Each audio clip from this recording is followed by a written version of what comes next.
तो यहाँ से लीकी चैनल्स हो गए। सोडियम और पोटेशियम जो है ये ऊपर नीचे मतलब अंदर बाहर होते रहते हैं और ये -70 मिलीवोल्ट पोटेंशियल को मेंटेन करके चलते हैं। और इस टाइप में हमारा जो न्यूरॉन्स होते हैं ये तुम्हारे रेस्टिंग स्टेट में होने वाले होंगे। निसेल ग्रैन्यूल्स जो रहते हैं बेसिकली ये तुम्हारा होगा क्या अगर होता है ये पूछोगे तो ये रफ एंडोप्लाज्मिक रेटिकुलम के एक तरीके से वही है, समझ लो। ठीक है, तो रफ एंडोप्लाज्मिक रेटिकुलम प्लस जो राइबोसोम्स होते हैं ये दोनों का कॉम्बिनेशन है, मान लो। ठीक है, क्लियर। तो जाहिर सी बात है राइबोसोम अगर वहां पे इन्वॉल्व हुआ है तो उसका फंक्शन क्या होगा, प्रोटीन सिंथेसाइज करना होता है। तो बस यही हो जाएगा तुम्हारा इसका डिटेल। तो निसेल ग्रैन्यूल्स जो रहते हैं बेसिकली तुम्हारे क्या हो जाएंगे। ठीक है, फिर चलो नेक्स्ट टॉपिक कंटिन्यू किया जाए फिर। ठीक है, तो पिछले वाले क्लास में बेसिकली मैं तुमको ह्यूमन नर्वस सिस्टम का क्लासिफिकेशन करवाया था, जिसमें कि हम लोगों ने सेंट्रल नर्वस सिस्टम और पेरिफेरल नर्व इसको हम लोगों ने देख चुका है।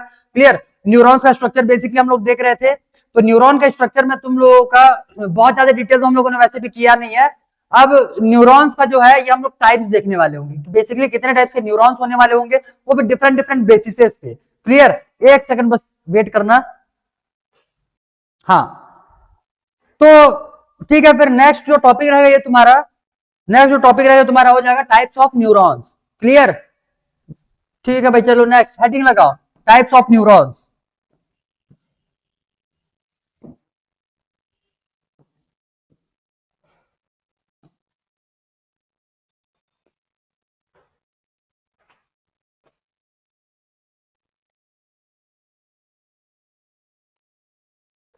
ठीक, तो यहां से हम लोग का बेसिकली ये सारे टॉपिक्स हो गए थे। नेक्स्ट नेक्स्ट नेक्स्ट यहां से आ गया था न्यूरॉन का स्ट्रक्चर। ठीक है, अब इसके बाद हम लोग देखेंगे न्यूरॉन्स के टाइप्स। नेक्स्ट हेडिंग लगाओ, types of neurons.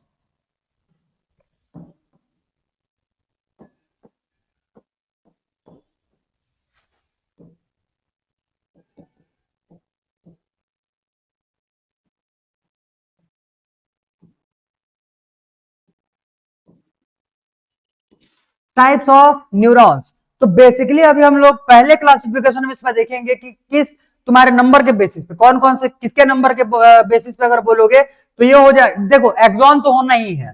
Clear. Axon अगर नहीं रहता है तब के केस में वो डेंड्राइट सिर्फ तो होने वाला अकेला होगा नहीं, या तो तुम्हारा डेंड्राइट होगा ही नहीं। क्लियर। या फिर डेंड्राइट एक हो सकता है या दो हो सकते हैं या फिर ज्यादा हो सकता है।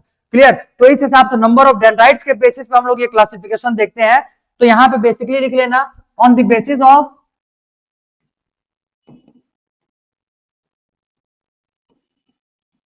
यहां पे दोनों लिखना on the basis of number of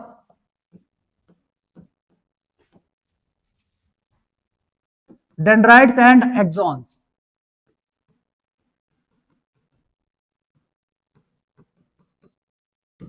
dendrites and axon.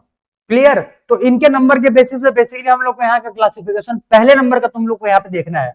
तो ध्यान देना, जो न्यूरॉन्स होंगे इसको हम लोग जो क्लासिफाई करने वाले हैं इसमें देखो बुक में तुम्हारा टोटल दिया हुआ है 3। क्लियर। 2 मैं यहाँ पे एडिशनली और करवा दूंगा। क्लियर। ठीक है, वो अभी के लिए स्किप कर सकते हो बट जब एग्जाम का टाइम आएगा तो ध्यान देना कि उसको तुमको रिवाइज करना है। क्लियर। चलो भाई,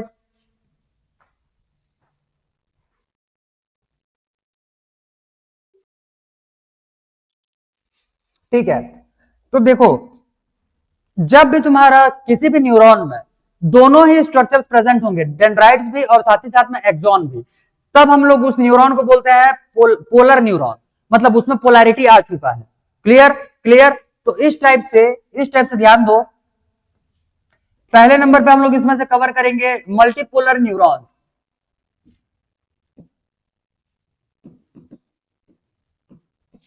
क्लियर। एक हो जाएगा यहां से मल्टीपोलर न्यूरॉन्स, एक देखेंगे हम लोग यहां से बाइपोलर न्यूरॉन्स। क्लियर। और एक आ जाएगा यहां से यूनिपोलर न्यूरॉन। दो और टाइप्स जो है, हालांकि इसमें बहुत ज्यादा डिटेल तो हम लोग को देखना है नहीं, इनमें भी बहुत ज्यादा डिटेल्स नहीं है, शॉर्ट में इनको निपटाना है। क्लियर। एक ये यूनिपोलर हो गया, बाइपोलर, अच्छा वेट थोड़ा सा सरका दे, कंजेस्टेड हो जाएगा एक ही जगह पे।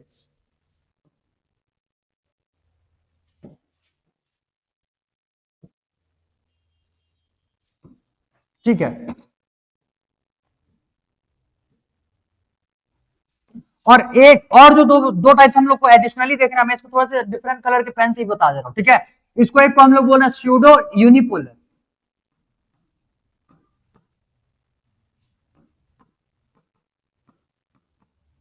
क्लियर, और एक आ जाएगा इसमें से एपोलर। तो बेसिकली हम लोग को टोटल 5 टाइप से इसका क्लासिफिकेशन, हालांकि वो जो दोनों है वो एनसीईआरटी में नहीं है, उतना इंपॉर्टेंट भी नहीं है, बट क्या है, कुछ कुछ टॉपिक्स हम लोग एडिशनल एलिमेंट करते हुए ही चल रहे हैं, जहां से ये लगना चाहिए, सॉरी, ये जहां से ये लग रहा है भाई कि वहां से तुम्हारे नीट में क्वेश्चन आ सकते हैं, ठीक है, उन्हीं को बस एक्स्ट्रा करवाया जा रहा है। तो देखो यहां से मल्टीपोलर न्यूरॉन्स जो बेसिकली होने वाले रहेंगे, इनमें तुमको एक एक्सॉन और मोर देन 2 डेंड्राइट्स देखने के लिए मिलेंगे, ठीक है, मोर देन 2 डेंड्राइट्स देखने के लिए मिलने वाले होंगे। इस टाइप के न्यूट्रॉन, तो जितना भी न्यूरॉन्स का आज से पहले में स्ट्रक्चर बनाए हुए रहोगे, वो सारे के सारे तुमने मल्टीपोलर न्यूरॉन्स का ही स्ट्रक्चर बनाया हुआ था, क्लियर, क्लियर। चलो भाई, तो मोर देन 2 डेंड्राइट्स होने वाले रहेंगे। अब इसका जो डायग्राम बनेगा वो तुम्हारा कैसे बन करके आएगा, छोटा सा डायग्राम बना लो।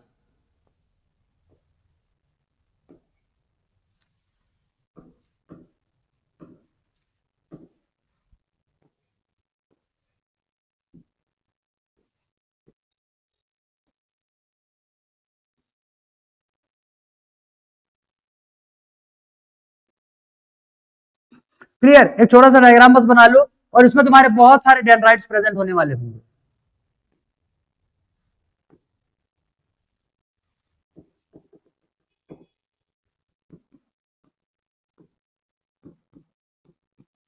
ठीक है, ये हो जाएगा तुम्हारा मल्टीपोलर न्यूरॉन, आ गया होगा ये समझ में। नेक्स्ट, इसके बाद में हम लोग देख रहे हैं बाइपोलर न्यूरॉन। इसमें होगा क्या, बाइपोलर में एक एक्सॉन और एक डेंड्राइट देखने के लिए मिलेगा। अच्छा, ये मोर देन 1 लिख लेना भाई, ये मोर देन 2 ना लिखो, मोर देन 1, ठीक। एक एक्सॉन एक डेंड्राइट है, तब के केस में इसको हम लोग बोलते हैं बाइपोलर न्यूरॉन। अच्छा, इसका एग्जांपल भी तो लिखना है, एग्जांपल में इसमें आ जाएगा तुम्हारा न्यूरॉन ऑफ सेरिब्रल कॉर्टेक्स, यही लिख लो,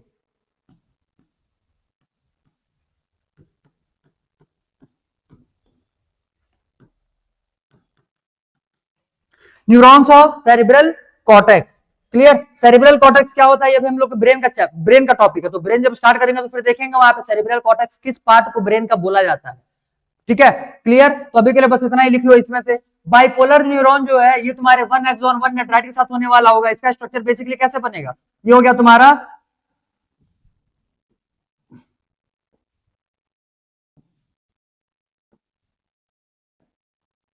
ये सेल बॉडी मान लो, और इस साइड में ये डेंड्राइट मान लो, क्लियर। और इधर इसका, अच्छा वेट, ज्यादा बड़ा हो गया, वेट,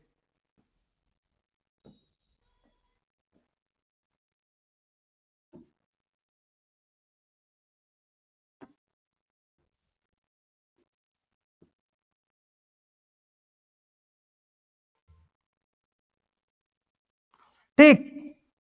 इस टाइप से एक सिंगल डेंड्राइट यहां से निकलने वाला होता है, एक डेंड्राइट जिसमें से निकलेगा, एक्सॉन तो होना ही है, अकेले डेंड्राइट नहीं रहता, ठीक है, या तो डेंड्राइट नहीं रहेंगे तब एक्सॉन रिमूव हो सकता है, जैसे अभी हम लोग देखेंगे यूनिपोलर के केस में। तो यूनिपोलर के केस में होता, अच्छा इसका एग्जांपल भी लिख लेना, एग्जांपल में इसमें आ जाएगा तुम्हारा रेटिना ऑफ आई, अब तो खैर मैंने कल ही बता दिया था, आई और क्या बोलना चाहिए, ईयर दोनों ही डिलीटेड है, तो रेटिना एक तो देखना है, तुम्हारे नोज के भी साइड में इसका ये न्यूरॉन्स प्रेजेंट होते हैं, तो एक ही एग्जांपल लिख लो, रेटिना ऑफ आई।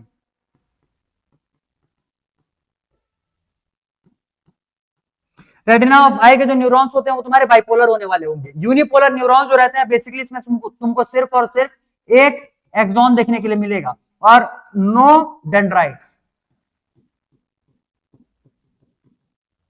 ठीक है। तो इसका जो स्ट्रक्चर बन करके आएगा वो तुम्हारा इस टाइप से सिर्फ गोला रहने वाला है, ये तुम्हारा सेल बॉडी हो गया, और यहां से निकल जाएगा एक्सॉन, एक्सॉन टर्मिनल तो होगा ही होगा, ठीक है। तो ये बन जाएगा तुम्हारा unipolar, unipolar, clear, clear. Unipolar में तुम्हारा एक एक्सॉन और डेंड्राइट्स होंगे ही नहीं, क्लियर। ये न्यूरॉन किसमें देखने के लिए मिलता है बोलते हैं, बोलोगे तो ह्यूमंस के जो एम्ब्रियोनिक स्टेज होता है, ठीक है, मतलब बहुत ही एम्ब्रियोनिक स्टेज बोलने का मतलब जब मदर के वूम में उसका डेवलपमेंट होते रहता है, तब के केस में उसके बॉडी में तुमको यूनिपोलर न्यूरॉन्स देखने के लिए मिलता है। तो एग्जांपल में इसमें क्या आ जाएगा, एम्ब्रियोनिक स्टेज ऑफ ह्यूमन,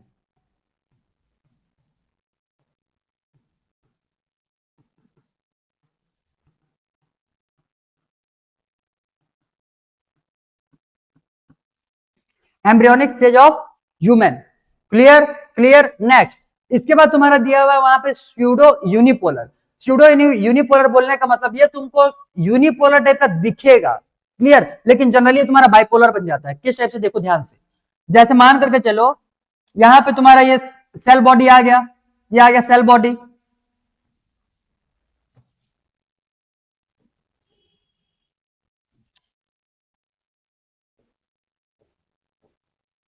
ये आ गया सेल बॉडी। अब जाहिर सी बात, ये तुम्हारा प्रोटोप्लाज्मिक एक्सटेंशन होता है। जो एक्सॉन रहता है तुम्हारे सेल बॉडी का, प्रोटोप्लाज्मिक एक्सटेंशन होता है, मतलब वो आगे बढ़ रहा है। क्लियर। तो अगर तुम्हारा एक सिंगल प्रोटोप्लाज्मिक एक्सटेंशन यहाँ पे दिख रहा होगा तो जाहिर सी बात है तुमको क्या लगने वाला होगा कि यहाँ से तुम्हारा एक्सॉन ही बनेगा। बट आगे चलकर ये होता क्या है, डिवाइड हो जाता है दो पार्ट्स में। ठीक है, ये दो पार्ट्स में से डिवाइड हो जाएगा और ऊपर के साइड में ये बनाता है,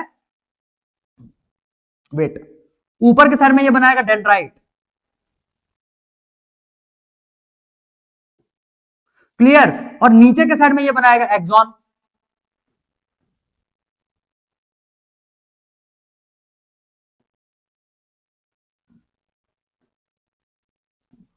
ठीक, नीचे के साइड में ये बनाएगा एक्सॉन। तो दिख रहा है कि नहीं दिख रहा है? हाँ, क्लियर है। तो यहां से ये है डेंड्राइट, क्लियर, और ये हो जाएगा एक्सॉन। तो डेंड्राइट्स भी होंगे, एक्सॉन्स भी होंगे, बट ऐसा अपीयर होगा कि नहीं भाई इसमें से आगे चल करके सिर्फ और सिर्फ एक्सॉन ही डेवलप करने वाला होगा। लेकिन आगे चल करके ये ब्रांच बना लेता है और एक डेंड्राइट ऊपर की साइड में बन जाएगा, नीचे की साइड में इसका एक्सॉन आ जाता है। तो ये तुम्हारा कौन सा टाइप का न्यूरॉन हो गया? Bipolar neuron. Clear, bipolar neuron. और बाइपोलर न्यूरॉन जो रहता है ये ऐसा अपीयर होता है कि ये यूनिपोलर होने वाला होगा। आ गया ये समझ में? क्लियर है? क्लियर। हाँ चलो ठीक है, स्टेबल हो गया रहेगा अभी। ठीक है भाई, जैसे ही ब्लर होना चालू हो जाता है, कम से कम हैंड रेस कर दिया करो। हैंड रेस कर दो तो मेरे को पता चल जाता है कि ब्लर हुआ है, तो मैं रुक जाऊंगा। एक्चुअली मैंने देखा वीडियोस में भी कि ब्लर हो जाता है, फिर दो मतलब कि मान करके चलो 20-30 सेकंड तक का ढंग से दिखाई नहीं देता बोर्ड। उसी के टाइम पे मैं अगर कुछ नया एलिमेंट बता दूंगा तो तुमको दिखेगा भी नहीं। तो इससे बढ़िया है जैसे ही ब्लर होता है तुरंत हैंड रेस कर दिया करो। आ गया ये समझ में? चलो ठीक है। तो अब यहां से सूडो यूनिपोलर हो गया। इसके एग्जांपल में, ये एग्जांपल याद रखना चाहो तो रख सकते हो, नहीं भी रखोगे तो भी कोई दिक्कत वाली बात नहीं है। यहां से आ जाएगा डोर्सल रूट ऑफ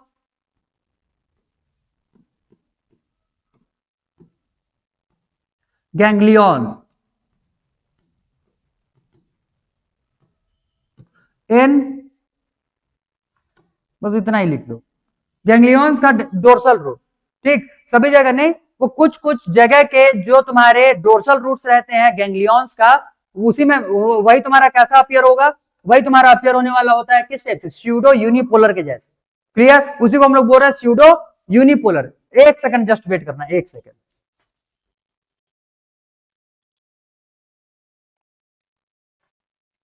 क्लियर है, चलो ठीक। आ गया होगा ये समझ में? अलग अलग पार्ट से तुम्हारे देखने के लिए मिलेंगे। एक पोलर बोलने का मतलब अब इसमें पोलैरिटी होगा ही नहीं, तो जाहिर सी बात है इन्वॉल्व्स ओनली सेल बॉडी।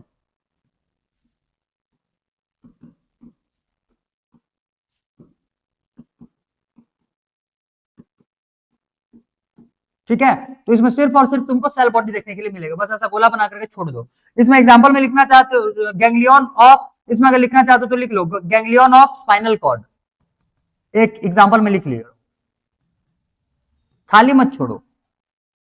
ठीक, तो ये भी उसका एग्जांपल मारो गोली, उसका कोई मतलब ही नहीं है। और ये भी एग्जांपल याद रखना चाहो तो भी ठीक है, नहीं रखोगे तो भी कोई दिक्कत वाली बात नहीं है, क्योंकि ये भी तुम्हारे सिलेबस का पार्ट नहीं है। ठीक है, तो ये बेसिकली तुम्हारे 5 क्लासिफिकेशन हो जाएंगे on the basis of number of neuron, sorry number of dendrites and axon. Clear. एक क्वेश्चन भी आया हुआ है अभी कि कल जो हम लोगों ने निसिल ग्रेन्यूल्स देखा हुआ था उसका थोड़ा सा फंक्शन बताना है। ठीक है, तो पहले एक बार इसको लिखो। अच्छा, एक काम करो, पहले निसिल ग्रेन्यूल्स का फंक्शन सुन लो, उसके बाद में फिर इसको लिखना। हालांकि एनसीईआरटी में नहीं दिया हुआ, मैंने तुमको कल भी बोला था। हाँ, ये हो सक ये है प्रीवियस ईयर क्वेश्चन में, वहां से डिटेल में क्वेश्चन एक बार आ भी चुका है, लेकिन बहुत पहले आया हुआ है। तो ये मतलब कि देखो मैंने तुमको बोला कि एनसीईआरटी के बाहर से जो क्वेश्चन दिया जाता है वो रिपीट नहीं, बहुत जल्दी जल्दी रिपीट नहीं होते हैं।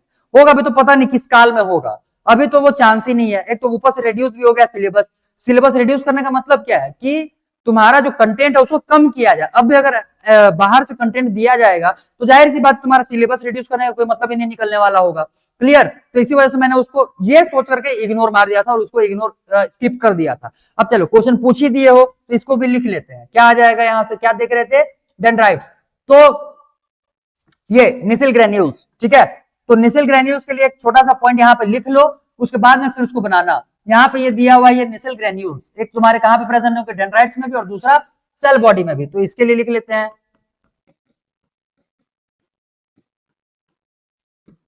निसिल ग्रेन्यूल्स जो रहते हैं बेसिकली ये तुम्हारा होगा, क्या अगर होता है ये पूछोगे तो ये रफ एंडोप्लाज्मिक रेटिकुलम के एक तरीके से वही है, समझ लो, ठीक है। तो रफ एंडोप्लाज्मिक रेटिकुलम प्लस जो राइबोसोम्स होते हैं ये दोनों का कॉम्बिनेशन है मान लो, ठीक है। क्लियर? तो जाहिर सी बात है राइबोसोम अगर वहां पे इन्वॉल्व हुआ है तो उसका फंक्शन क्या होगा, प्रोटीन सिंथेसाइज करना होता है। तो बस यही हो जाएगा तुम्हारा इसका डिटेल। तो निसिल ग्रैन्यूल्स जो रहते हैं बेसिकली तुम्हारे क्या हो जाएंगे, RER प्लस राइबोसोम,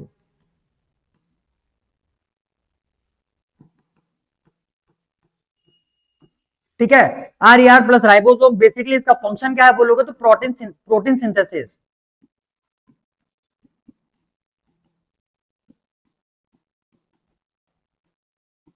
ठीक। एनसीईआरटी में नहीं दिया हुआ है, लिख लो, लेकिन फिर भी क्वेश्चन अब आ चुका है तो लिख लो। क्लियर? तो ये हो जाएंगे भाई तुम्हारे निसिल ग्रैन्यूल्स के लिए। तो निसिल ग्रैन्यूल्स बेसिकली तुम्हारा रफ एंडोप्लाज्मिक रेटिकुलम होता है और साथ ही साथ में इसके साथ राइबोसोम भी प्रेजेंट होगा। राइबोसोम है तो जाहिर सी बात है वो तुम्हारा प्रोटीन सिंथेसाइज करने का काम करेगा। लिखो लिखो जल्दी फटाफट इसको लिखो, इसके बाद फिर नेक्स्ट पूरा टेबल बना लेना। फिर इसके बाद एक और क्लासिफिकेशन देखेंगे on the basis of axon. Axon के लेयर के हिसाब से, ठीक है। उसमें अगर माइलिन शीट का लेयर चढ़ेगा तो जो न्यूरॉन बनकर के आता है उसको हम लोग माइलिनेटेड न्यूरॉन बोलते हैं। क्लियर? और अगर उसमें माइलिन शीट का लेयर नहीं होने वाला होगा तब के केस में उसको नॉन माइलिनेटेड न्यूरॉन बोले। एक काम करते हैं, न्यूरॉन को हम लोग यहाँ पे क्लासिफाई दूसरे तरीके से, हम लोग एक्सॉन को क्लासिफाई कर लेते हैं, ठीक है। क्लास मतलब टाइप्स ऑफ एक्सॉन लिख लेंगे। भाई इतना डायग्राम फिर कौन बनाए, एक्सॉन बनाएंगे तो बस बीच का ही पार्ट बनाना पड़ेगा, फुल पत्ती बार बार बना बना कर करोगे क्या उसमें, ठीक है। चलो अच्छा ये हो गया क्या, done, good, very good. Next छापो फटाफट छापो, डन, वेरी गुड। नेक्स्ट एक क्लासिफिकेशन हम लोग और देख रहे हैं, उसमें न्यूरॉन्स ना लिखो, न्यूरॉन्स के बेसिस पे क्लास, न्यूरॉन ही है वो। अरे भाई एक्सॉन तुम्हारा न्यूरॉन का ही पार्ट होता है। अगर एक्सॉन में माइलिन चढ़ा हुआ रहेगा तो उसको माइलिनेटेड न्यूरॉन बोलेंगे और नहीं रहेगा तो उसको अनमाइलिनेटेड या फिर नॉन माइलिनेटेड न्यूरॉन बोलेंगे। और एक्सॉन के केस में न्यूरॉन के जगह पे एक्सॉन चिपका देना, ठीक है। तो यहाँ पे लिखो टाइप्स ऑफ एक्सॉन,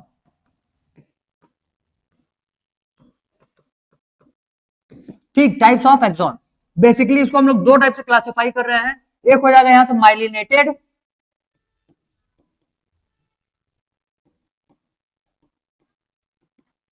और एक आ जाएगा यहां से अनमाइलिनेटेड,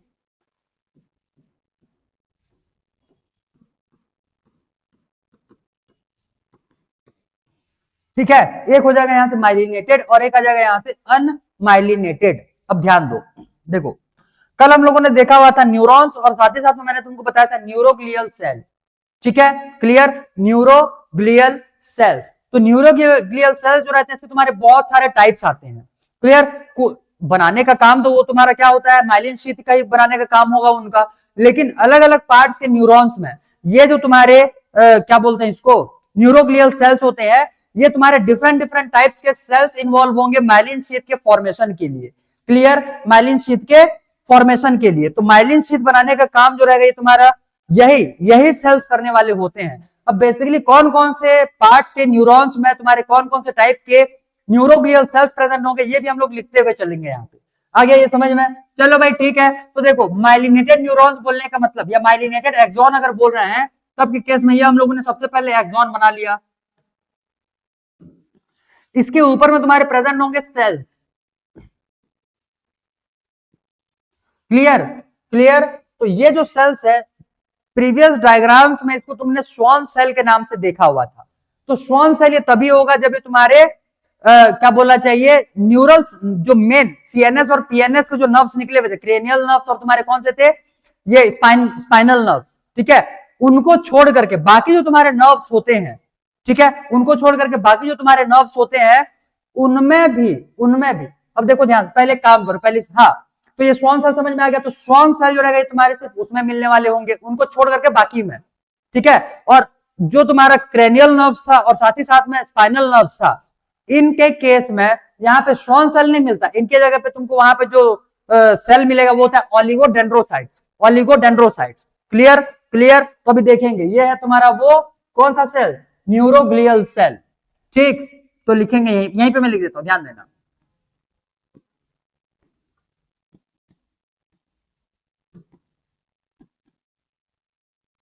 न्यूरोग्लियल सेल, ये इन केस ऑफ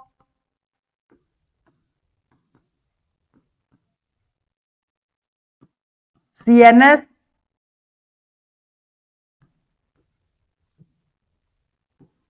ये जो सेल्स होते हैं ये तुम्हारे होंगे कौन से सेल्स, इनको बोलते हैं ओलिगोडेंड्रोसाइट सेल्स, ओलिगोडेंड्रोसाइट्स।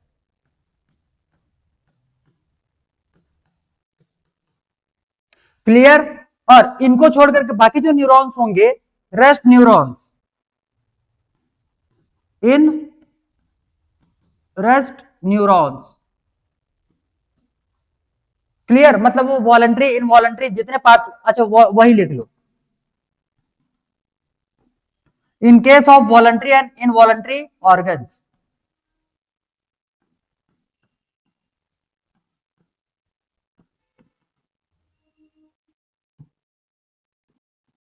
सोमैटिक और ऑटोनोमिक नर्वस सिस्टम के, ठीक है, in case of voluntary and involuntary organs.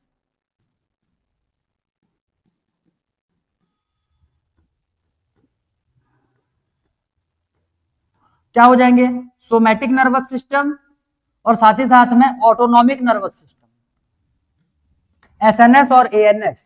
इनके केस में जो तुम्हारा सेल होता है, सेल, इसको हम लोग बोलते हैं श्वान सेल। क्लियर, ठीक है, तो ध्यान देना, न्यूरोग्लियल सेल्स जो रहते हैं, या फिर तुम्हारे यहाँ पे श्वान सेल्स ले लो या फिर ओलिगोडेंड्राइट सेल्स ले लो, ये तुम्हारे दोनों ही टाइप के, अनमाइलिनेटेड में भी और माइलिनेटेड में भी, दोनों में प्रेजेंट होने वाले होते हैं। लेकिन माइलिनेटेड जो हम लोग उसको बोलते हैं जिसमें कि ये श्वान सेल हो या फिर न्यूरोग्लियल सेल्स हो, ये माइलिन शीट प्रोड्यूस करेंगे या बनाएंगे। क्लियर, और इसमें भी तो अगर इसमें भी तुम्हारे क्या बोलना चाहिए, ये श्वान सेल या फिर ओलिगोडेंड्रोसाइट्स हो सकते हैं, लेकिन इस वाले टाइप के सेल्स में या इस टाइप के एक्सॉन में ये माइलिन शीट प्रोड्यूस नहीं करने वाले, माइलिन शीट नहीं बनाने वाले। क्लियर,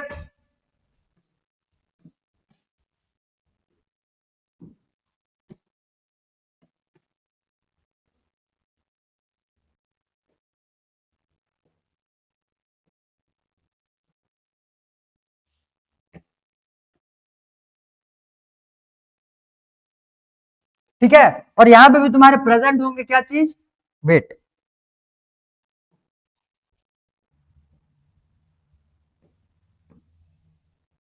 यहां पे भी तुम्हारे न्यूरोग्लियल सेल्स तो प्रेजेंट है, न्यूरोग्लियल सेल्स तो यहां पे प्रेजेंट है, ठीक, लेकिन ये जो न्यूरोग्लियल सेल्स है ये तुम्हारा माइलिन शीट नहीं बनाने वाला। क्लियर है, क्लियर, तो यहां पे हो जाएगा no myelin sheath.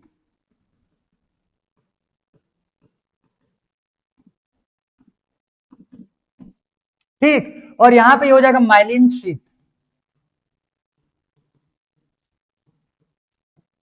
Myelin sheath basically क्या होता है बोलोगे तो ये तुम्हारा होता है फॉस्फोलिपिड।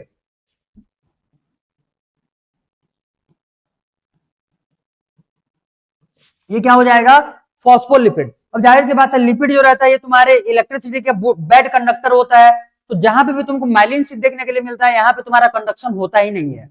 क्लियर, तो ये नॉन कंडक्टिंग पार्ट होगा। क्लियर है, तो ये क्या बनाएगा, ये क्या बनाएगा, नॉन कंडक्टिंग पार्ट। तो इस वाले टाइप के न्यूरॉन्स में क्या कंडक्शन नहीं होगा, क्या होता है, ठीक है, क्योंकि इसके बीच बीच में ये जो तुम्हारे माइलिन क्षेत्र रहते हैं तुम्हारे कंटिन्यूअस नहीं होते, ये तुम्हारे डिस्क्रीट फॉर्म में होंगे, पार्ट बाई पार्ट होते हैं, और बीच वाले पार्ट को तो पता ही होगा क्या बोलते हैं, इसको बोलते हैं नोड ऑफ रेनवियर्स।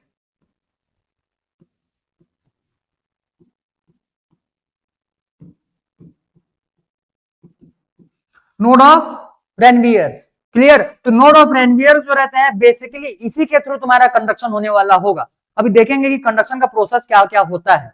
अभी तो फिलहाल इतने को दिमाग में बिठाओ, आ गया ये समझ में, ठीक है। चलो तो इतने को लिखो भाई, जल्दी लिखो फटाफट, स्पीड में। हाँ ये देखना, ये मोस्टली मतलब मोस्ट कॉमन इन ये इस टाइप का जो तुम्हारा माइलिनेटेड न्यूरॉन्स रहता है या माइलिनेटेड एक्सॉन जो रहेगा, ये तुम्हारा मोस्ट कॉमन इन सीएनएस मतलब सेंट्रल नर्वस सिस्टम में ये तुम्हारा कॉमनली देखने के लिए मिलता है। तो यहां पे एक लिख लेना, most common in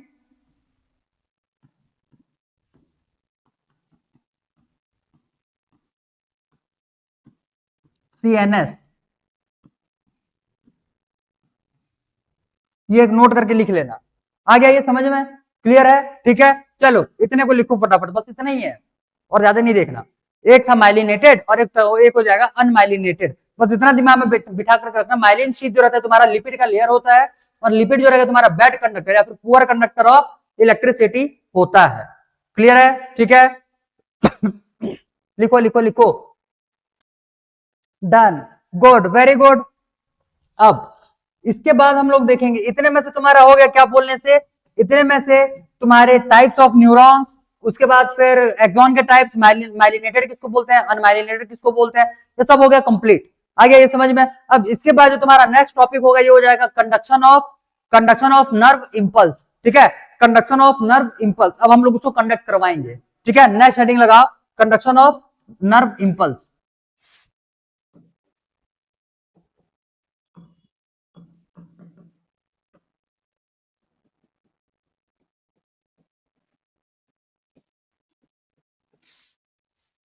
conduction of nerve impulse. तो नर्व इंपल्स जो है बेसिकली ये कंडक्ट होता कैसे है, तो ध्यान से इसको एक एक करके समझते हुए चलना। बेसिकली हम लोग को ज्यादा पार्ट्स के बारे में नहीं देखना, नर्व इंपल्स का जो कंडक्शन है हम लोग को सिर्फ और सिर्फ एक्सॉन वाले पार्ट में देखना है। डेंड्राइट का तो पता ही है, डेंड्राइट करेगा क्या, किस टाइप से तुम्हारा सेल को इंफॉर्मेशन को वो कलेक्ट करने वाला होता है, और एक्सॉन से किस टाइप से पास होता है ये भी हम लोगों ने देखा हुआ था। देखो न्यूरोमस्कुलर जंक्शन में हम लोगों ने जो डायग्राम देखा हुआ था, मसल्स को वहां से हटा दो, पहले एक न्यूरॉन आया था, न्यूरॉन के बाद मसल्स आया हुआ था, क्लियर। तो मसल्स को हटा दो, मसल्स की जगह पे डायग्राम हम लोग सेम बनाएंगे, बस मसल जो वर्ड लिखे हुए थे उसके जगह पे हम लोग लिखेंगे दूसरा न्यूरॉन। ये पहला न्यूरॉन हो जाएगा, उसके बाद सेकंड न्यूरॉन हो जाएगा। तो न्यूरॉन के बीच में जो तुम्हारा गैप होगा, क्लियर, ये न्यूरोमस्कुलर जंक्शन नहीं होगा अभी, अब हम लोग इसको बोलते हैं साइनेप्स, ठीक है। दो न्यूरॉन्स के बीच के गैप को हम लोग बोलते हैं साइनेप्स, और वहां पे हम लोग बोल रहे थे उसको न्यूरोमस्कुलर जंक्शन, बस नाम ही चेंज है, बाकी किसी भी टाइप से तुम्हारे फंक्शन में कोई इंपैक्ट नहीं पड़ने वाला। वैसे ही जैसे वहां पे तुम्हारे मसल्स के पास में रिसेप्टर्स प्रेजेंट थे, वैसे यहाँ पे तुम्हारे डेंड्राइट्स के पास में क्या प्रेजेंट होंगे, रिसेप्टर्स प्रेजेंट होने वाले होंगे। आ गया ये समझ में। वैसे ही यहाँ पे भी तुम्हारा न्यूरोट्रांसमीटर रिलीज होगा। हाँ एक चीज ध्यान देना, वहां पे हम लोगों ने स्पेसिफिक न्यूरोट्रांसमीटर लिखा हुआ था एसिटाइल कोलिन, यहाँ पे न्यूरोट्रांसमीटर के नाम पे कुछ भी आ सकता है, मैंने तुमको पहले भी बताया हुआ है, क्योंकि एपिनेफ्रिन, नॉर एपिनेफ्रिन, ऐसे बहुत सारे हमारे बॉडी में और भी क्या बोलना चाहिए, ऐसे केमिकल्स होते हैं, क्लियर, जो कि न्यूरोट्रांसमीटर्स का काम करने वाले होंगे। तो इस हिसाब से देखेंगे तो हम लोगों के बॉडी में किसी भी टाइप का न्यूरोट्रांसमीटर और रिलीज हो सकता है। आ गया ये समझ में, क्लियर है, ठीक है। तो अब बच गया तुम्हारा पार्ट कौन सा, एक्सॉन टर्मिनल, जो लॉन्ग फाइबर है एक्सॉन, इसी में हम लोग को बेसिकली देखना रहता है कंडक्शन ऑफ इंपल्स, क्लियर। चलो भाई ठीक है, देखो ध्यान से। सबसे पहले में हम लोग यहां पे देखेंगे रेस्टिंग मेम्ब्रेन पोटेंशियल का कंडीशन।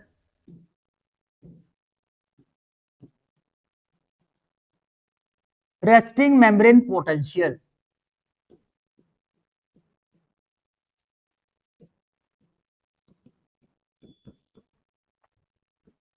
ठीक है। तो ये हम लोग देख रहे हैं एट रेस्टिंग स्टेट, मतलब किसी भी टाइप का स्टिमुलस नहीं आया हुआ है, और क्या बोलना चाहिए, किसी भी टाइप का हमारे पास में सिग्नल नहीं आया हुआ है। नॉर्मल केस में जब हम लोग ऐसे ही पड़े हुए रहेंगे तब के केस में ये तुम्हारा कंडीशन होने वाला होगा, ठीक है। और resting membrane potential at resting state, at resting state, ठीक है। तो रेस्टिंग स्टेट में एक न्यूरॉन जो रहता है, बेसिकली इसका स्ट्रक्चर कैसे होगा ये ध्यान से देख लो। देखो,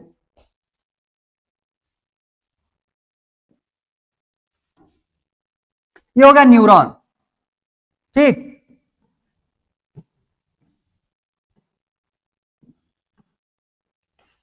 न्यूरॉन मेम्ब्रेन को हम लोग लीमा वर्ड से डिनोट करते हैं। एक्सॉन का ये मेम्ब्रेन होगा तो इसको हम लोग क्या बोलेंगे, एक्सोलीमा। क्लियर, एक्सोलीमा।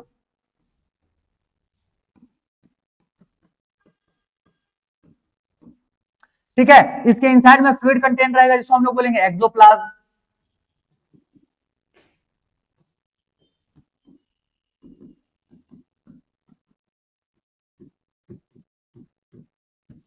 इसको बेसिकली हम लोग बोल रहे हैं एक्सोप्लाज्म।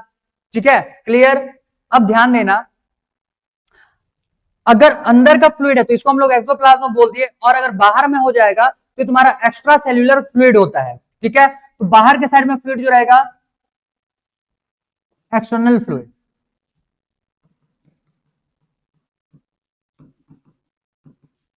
इसको हम लोग बोल रहे हैं एक्स्ट्रा सेल्यूलर फ्लूइड।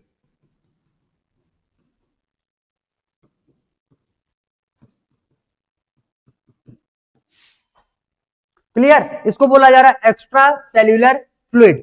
अब दो चीजें दिमाग में बिठाओ, जो तुम्हारा एक्सोप्लाज्म है या फिर तुम्हारा इंटर जो इनसाइड का फ्लूइड रहता है, बेसिकली ये होगा रिच इन पोटेशियम आयन। इसके पास के प्लस आयन ज्यादा होता है। ये टर्म इंपॉर्टेंट है ना, किसके पास के प्लस ज्यादा है, किसके पास सोडियम आयन ज्यादा है, वो तुमको अच्छे से याद रखना है। और एक्स्ट्रा सेल्यूलर फ्लूइड जो रहता है इसके पास में तुम्हारा रिच इन सोडियम आयन।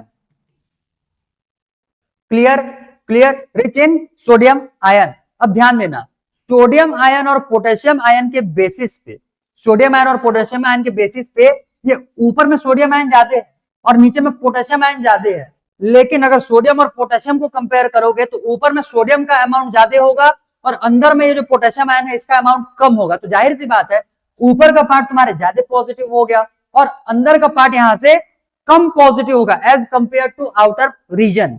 ठीक है, तो जाहिर सी बात है, इलेक्ट्रिसिटी में मतलब कि फिजिक्स में भी हम लोग यही देखते हैं कि अगर ये तुम्हारा ज्यादा पॉजिटिव है, ये तुम्हारा कम पॉजिटिव है, तो इसके कंपैरिजन में, इसके ज्यादा पॉजिटिव के कंपैरिजन में इसको हम लोग नेगेटिव मानते हैं। क्लियर, इसको हम लोग क्या मानते हैं, नेगेटिव मानते हैं। तो ध्यान देना, नीचे का जो तुम्हारा पोलैरिटी होता है ये हो जाएगा माइनस साइन में, और ऊपर का जो पोलैरिटी होगा ये तुम्हारा हो जाएगा पॉजिटिव। ऊपर में पॉजिटिव और नीचे के साइड में क्या होता है, नेगेटिव होने वाला। आ गया ये समझ में, क्लियर, क्लियर। तो ये कंडीशन समझ में आ गया, ऊपर में तुम्हारा सोडियम है, नीचे में पोटेशियम है। पोटेशियम कम अमाउंट में है एज कंपेयर टू सोडियम, तो सोडियम से कम होने की वजह से इसको हम लोग क्या ले रहे हैं, नेगेटिव में ले रहे हैं। आ गया ये समझ में, क्लियर। कॉन्सेप्ट इंपॉर्टेंट है, एक भी चीज अगर भेजे से उतरा, हाँ, तो इसमें से हम लोग जो अभी कंडक्शन करवाने वाले रहेंगे वो तुमको बिल्कुल भी समझ में नहीं आएगा, ये मैं पहले ही बता दे रहा हूं। क्लियर, वो तुमको बिल्कुल भी समझ में नहीं आने वाला, तो इसीलिए इसको अच्छे से दिमाग में बिठाओ। क्लियर है, क्लियर, इसको अच्छे से दिमाग में बिठाओ, इसके बिना कॉन्सेप्ट बिल्कुल नहीं समझ में आता। ठीक है, चलो, अब यहां पे आ गया ये पॉजिटिव, ये हो गया नेगेटिव। अब इनसाइड को नेगेटिव बनाने के लिए तुम्हारा यहाँ पे एक और चीज इन्वॉल्व होता है, जहां जिसको हम लोग बोलते हैं प्रोटीन, लेकिन ये नेगेटिवली चार्ज प्रोटीन होगा। क्लियर, तो मैं यहाँ पे जैसे मान लो बना दे रहा हूं, कुछ भी प्रोटीन का स्ट्रक्चर बना लो। ठीक है, तो ये बेसिकली क्या हो जाएगा, ये हो जाएगा नेगेटिवली चार्ज प्रोटीन।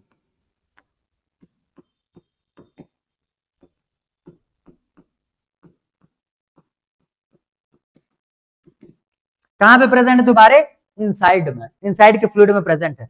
यही दो फैक्टर्स है जो कि इनसाइड को तुम्हारे नेगेटिव बनाने वाले होते हैं और ऊपर साइड को पॉजिटिव बनाने वाले होते हैं। तो जाहिर सी बात है, अगर यहाँ पे तुम्हारा पॉजिटिव और नेगेटिव टर्मिनल सेपरेट हो चुका है तो इसी को हम लोग बोलते हैं पोलैरिटी। क्लियर, इसी को हम लोग क्या बोलते हैं, पोलैरिटी। क्लियर है, तो ये तुम्हारा क्या हो जाएगा, पोलर।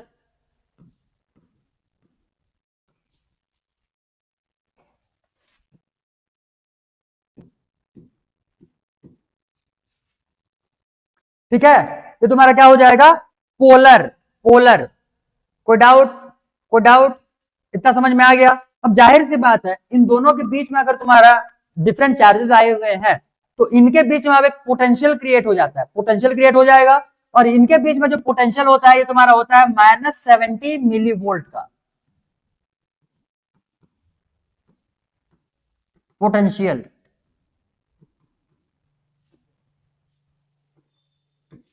और इतने इतने पोटेंशियल में जो तुम्हारा मेम्ब्रेन प्रेजेंट होता है ये तुम्हारा रेस्टिंग स्टेट माना जाता है। क्लियर है? इसको हम लोग क्या बोलते हैं? रेस्टिंग स्टेट बोलते हैं। आ गया ये समझ में? क्लियर है? चलो अच्छा रुको, लिखो मत, मैं पहले इसमें से और भी कुछ एक्सप्लेनेशन दे देता हूं। इसमें बेसिकली तुम्हारे चैनल्स मिलने वाले हैं। क्लियर है? चैनल्स मिलने वाले होते हैं जो कि तुम्हारे सोडियम पोटेशियम को अंदर से बाहर, बाहर से अंदर करने वाले होंगे। तो इसमें तुम्हारे बेसिकली दो टाइप के चैनल्स मिलते हैं। आ गया ये समझ में? दो टाइप के इसमें तुमको चैनल्स देखने के लिए मिलने वाले हैं। एक को हम लोग बोल लेंगे इसमें से लीकी चैनल। लीकी चैनल का मतलब लीक करना, मतलब समझ में आता है ना? जैसे पानी का जो टैप रहता है उसमें भी पानी कभी कभी लीक करते हुए आ जाता है। तो इस टाइप से एक इसमें से प्रेजेंट होंगे लीकी चैनल, और एक इसमें से प्रेजेंट होता है तुम्हारा sodium potassium active pump. Sodium potassium active pump. Clear? एक सेकंड जस्ट वेट करो, एक सेकंड। हाँ तो बस 2 मिनट वेट कर लो भाई। ब्रेन ब्रेन चैप्टर का डाउट हम लोग ब्रेन में ही क्लियर करने वाले होंगे। अब ये नर्व्स पढ़ाने के टाइम पे उसको कैसे क्लियर करा? अभी तो मैंने ब्रेन स्टार्ट भी नहीं किया हुआ है। थोड़ा सा वेट कर लो, कल वाले क्लास तक हम लोग का ब्रेन स्टार्ट हो ही जाएगा। क्लियर है? ठीक है, चलो भाई। तो यहां से हम लोगों ने क्या देख लिया? अब ध्यान दो, ये जो तुम्हारा पोटेंशियल है -70 मिली वोल्ट का, इसी को हम लोग बोलता है रेस्टिंग मेम्ब्रेन पोटेंशियल। इसी को क्या बोलते हैं? Resting membrane potential. मतलब इतने पोटेंशियल अगर हम लोग के न्यूरॉन्स में है तब के केस में वो रेस्टिंग स्टेट में होगा। अगर ये पोटेंशियल में थोड़ा सा भी छेड़खानी करोगे तो ये तुम्हारा एक्साइट हो जाएगा। क्लियर? ये तुम्हारा कैसे हो जाएगा? एक्साइट हो जाएगा। अब ध्यान देना, यहां पे बेसिकली इस पोलैरिटी को मेंटेन करने के लिए, अब जाहिर सी बात है भाई तुम्हारे ऊपर और सॉरी बाहर में और अंदर में सोडियम और पोटेशियम आयन घूम रहा है। क्लियर? तो यहां से पोटेशियम कभी बाहर जाने का कोशिश करेगा, बाहर से सोडियम कभी अंदर आने का कोशिश करेगा। तो इस बेसिस पे ध्यान दो, यहां पे तुम्हारे कुछ लीकी चैनल्स होते हैं। अच्छा एक काम करता, पहले यहीं पे मैं लिख देता हूं चैनल्स।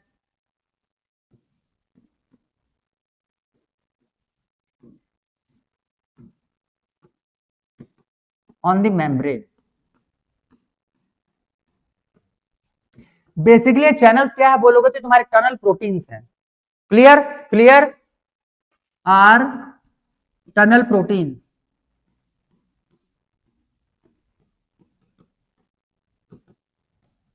अब तुमको याद होगा टनल प्रोटीन्स मेम्ब्रेन में तुम्हारे धंसे पड़े रहते हैं, वो भी आर पार निकले हुए रहेंगे।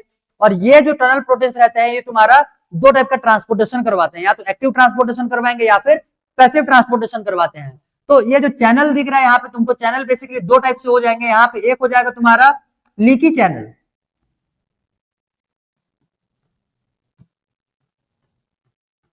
ठीक है, और एक हो जाएगा sodium potassium active pump.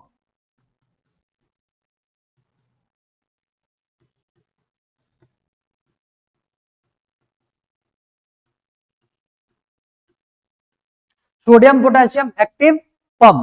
Clear? Clear? तो ये हो जाएगा तुम्हारे दो टाइप के चैनल्स। अब ये चैनल्स कैसे बने हुए रहेंगे ध्यान देना।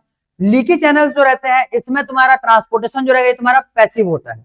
ठीक है, तो यहां पे हो जाएगा पैसिव ट्रांसपोर्टेशन, बिना एनर्जी यूटिलाइज किए।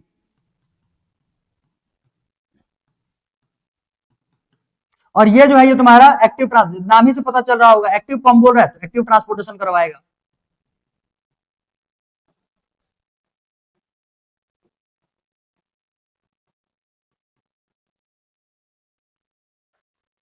क्लियर? ठीक है, चलो। तो अब पहले इसका एक मैं स्ट्रक्चर भी बना देता हूं, यहां पे देखना ध्यान से।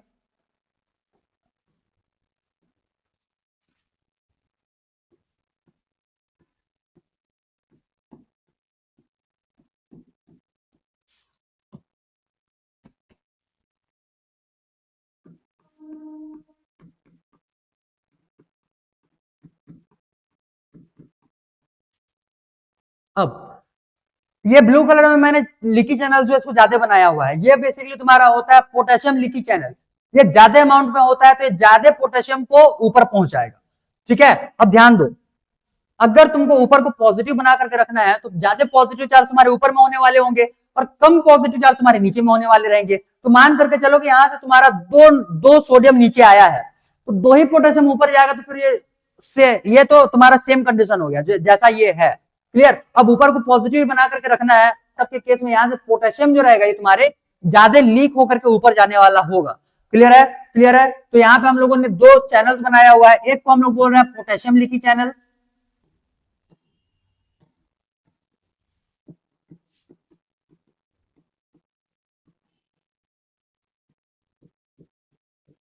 ठीक, और एक को हम लोग बोल रहे हैं सोडियम लीकी चैनल।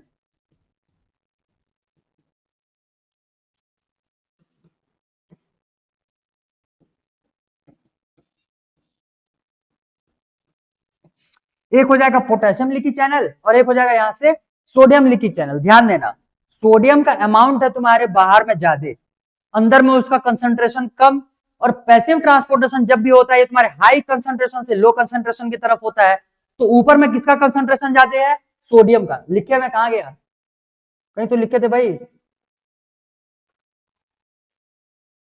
हाँ ये ठीक है, रिच इन सोडियम लिखे हुए हैं, तो ऊपर में तुम्हारा सोडियम का कंसंट्रेशन ज्यादा है। और अगर पैसिवली ट्रांसपोर्टेशन होगा तो जाहिर सी बात है सोडियम का ट्रांसपोर्टेशन किधर से किधर होगा? ऊपर से नीचे। तो ये आ जाएगा तुम्हारा सोडियम का ट्रांसपोर्टेशन। ये घूमते रहते हैं ऐसे ही, ये तुम्हारे ऑलवेज ओपन रहने वाले होंगे।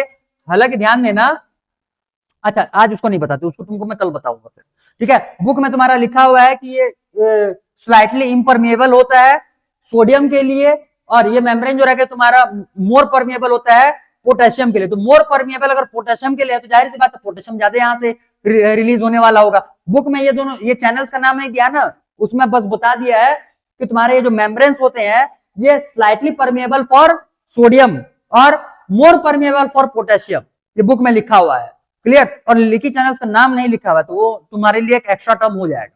ठीक है, क्लियर। तो यहां से लीकी चैनल्स हो गए। तो सोडियम और पोटेशियम जो है ये ऊपर नीचे मतलब अंदर बाहर होते रहते हैं और ये -70 मिली वोल्ट पोटेंशियल को मेंटेन करके चलते हैं। और इस टाइप में हमारा जो न्यूरॉन्स होते हैं ये तुम्हारे रेस्टिंग स्टेट में होने वाले होंगे।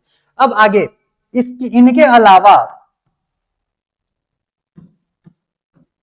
इनके अलावा एक यहां पे तुमको और चैनल देखने के लिए मिलता है, मतलब एक पंप देखने के लिए मिलता है। इसको हम लोग बोलते हैं सोडियम पोटेशियम एक्टिव पंप।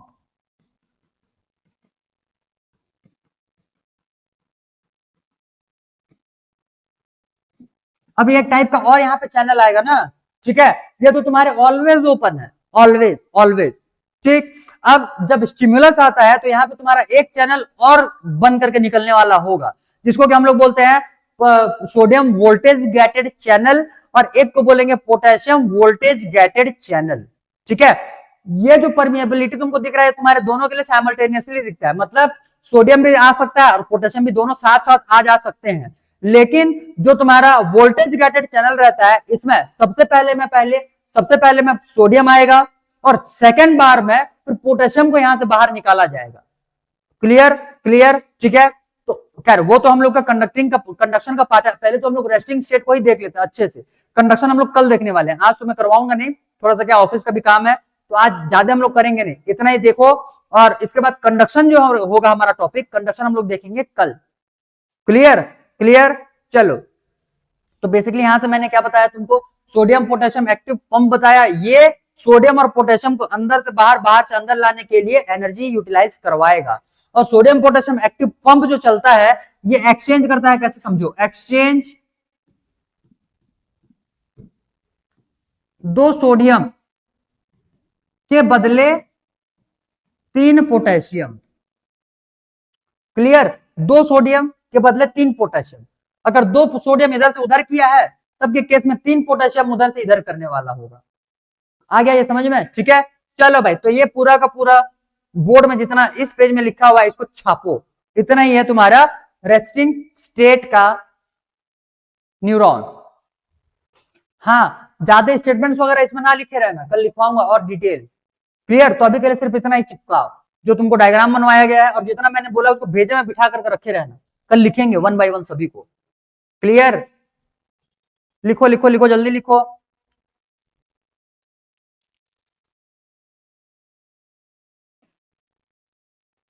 हो गया क्या? इसको हम लोगों ने पोलर बोल रहा है। तो रेस्टिंग मेम्ब्रेन पोटेंशियल जो रहता है यही तुम्हारा पोलराइज स्टेट होता है। तो पोलराइज, डीपोलराइज, रिपोलराइज, ये हम लोगों ने हार्ट वाले केस में भी देखा हुआ था और ये बहुत सारे टॉपिक्स में भी देखे हुए हैं।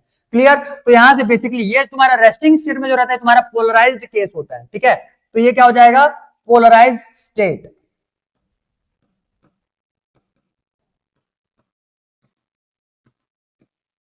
क्लियर? ये नॉर्मल स्टेट है, इसको हम लोग पोलराइज स्टेट बोल रहे हैं। भाई पोल बने हुए हैं, पोल बने हुए मतलब दो डिफरेंट टाइप के चार्जेस तुमको साथ में दिख रहा होगा। ठीक है, तो इसको हम लोग बोलेंगे पोलराइज स्टेट। अब इसको हम लोग डीपोलराइज करने वाले हैं।